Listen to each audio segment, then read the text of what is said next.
어차피 주택은 다주택자들이 사기 때문에 이 다주택자들이 살 수 있는 여건들을 만들어주고 금리도 완화시켜주고,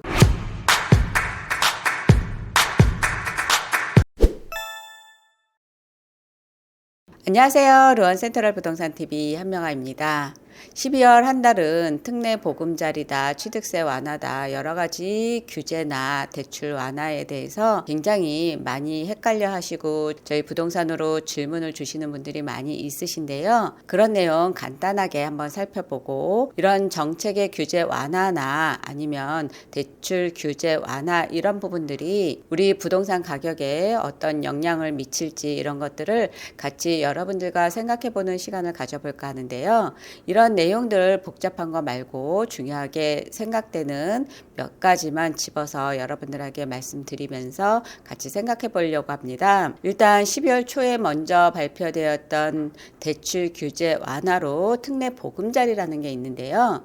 이 특례 보금자리는 기존에 있었던 여러 가지 대출 제도, 우대형 전환 대출이라든가 기존의 보금자리 대출이라든가 이런 것들을 함께 통합해서 특례 보금자리 대출이라고 해서 완화된 형태로 23년 1월부터 출시한다는 내용입니다. 이 내용에는 우리가 궁금해하는 몇 가지가 들어가 있는데요. 23년 1년 동안 한시적으로만 판매를 한다는 이 특례 보금자리는 우리가 그동안 대출을 받을 때 힘들어했던 몇 가지가 완화가 됐습니다.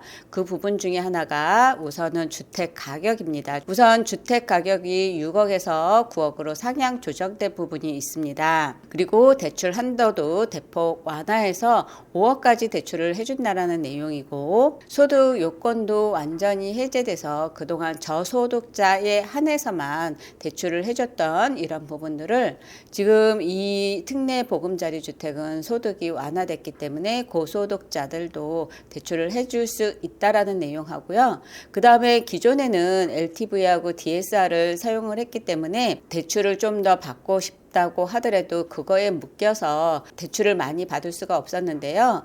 이 DSR 대신에 DTI라는 걸 사용한다고 합니다. 이 DSR하고 DTI의 차이점은, 이 DSR은 모든 대출을 다 포함시켜서 원금하고 이자를 우리가 다 따져서 내가 받을 수 있는 대출의 한도가 정해지는데요. 이 DTI는 다른 대출의 이자만을 적용을 하기 때문에 훨씬 더 많은 부분으로 대출이 이루어진다고 합니다. 인터넷에 보면 DTI 계산기라는 게 있는데요.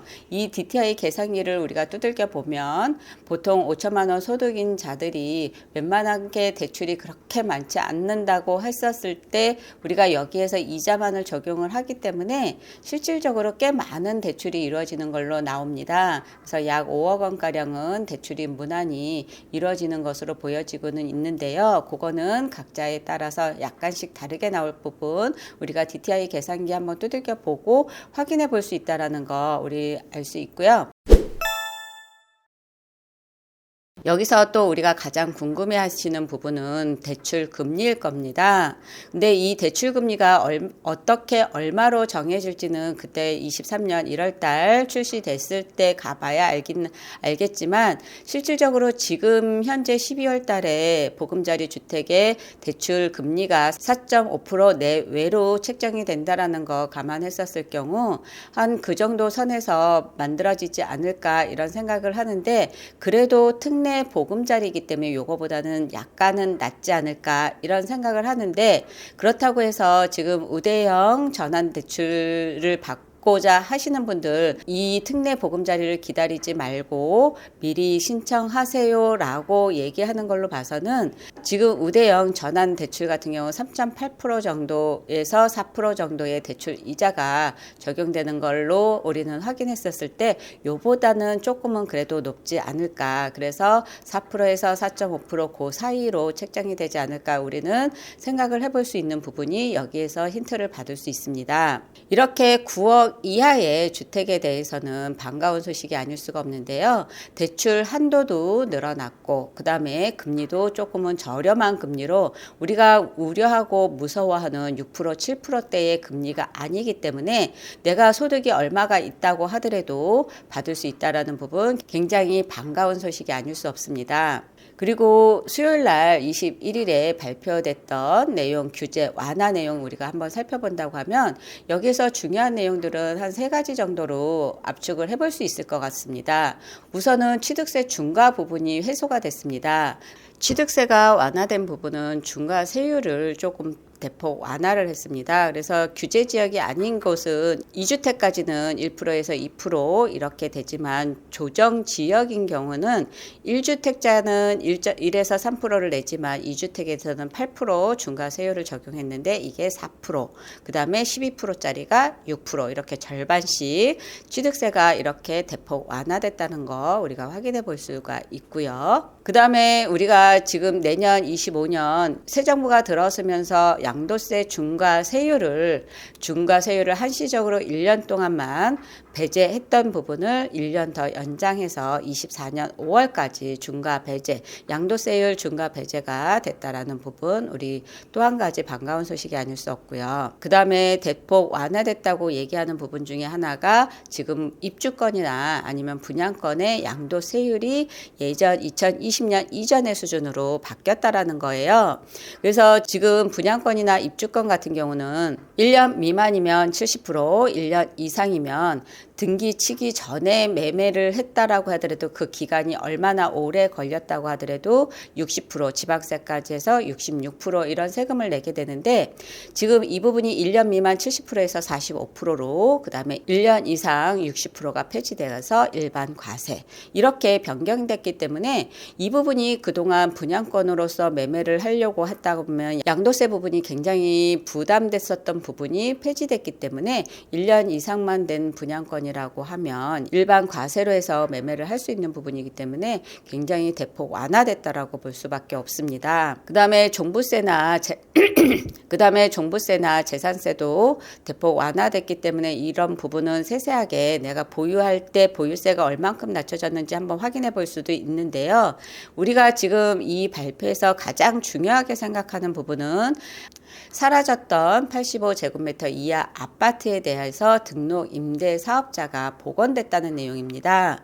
그래서 85제곱미터 이하의 10년 이상 장기 임대 사업자 아파트에 대해서도 복원이 됐기 때문에 우리가 내가 양도세 중과 배제라든가 아니면 종부세 중과 배제 이런 것들까지 혜택을 보면서 아파트를 매입 임대로 해갖고 임대주택 사업자로 등록을 다시 할 수 있다라는 부분 이거는 실질적으로 아파트에 대한 규제를 웬만한 거는 다 풀어줬다고 볼 수밖에 없는 상황입니다.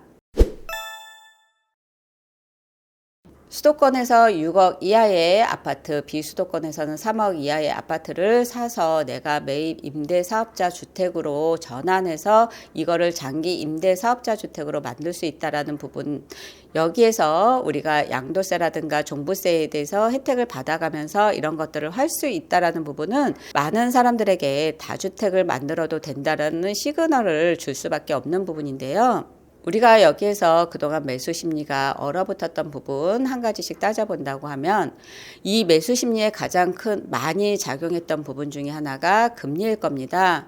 어디까지 오르게 될지 모르는 무서운 금리 부분이 하나가 있을 거고 그 다음에 또 하나는 대출이 대폭 규제가 됐기 때문에 내가 집을 더 사고 싶어도 대출을 받을 수 없었던 부분 때문에 매수 심리가 얼어붙은 부분도 있었을 거고 그 다음에 또 한 가지로는 많은 공급에 대해서 앞으로 많이 지어지게 될 아파트에 대해서 소비를 누가 해줄 건지에 대한 이런 부분 때문에 매수 심리가 줄어들었다라고 볼 수 있는데요.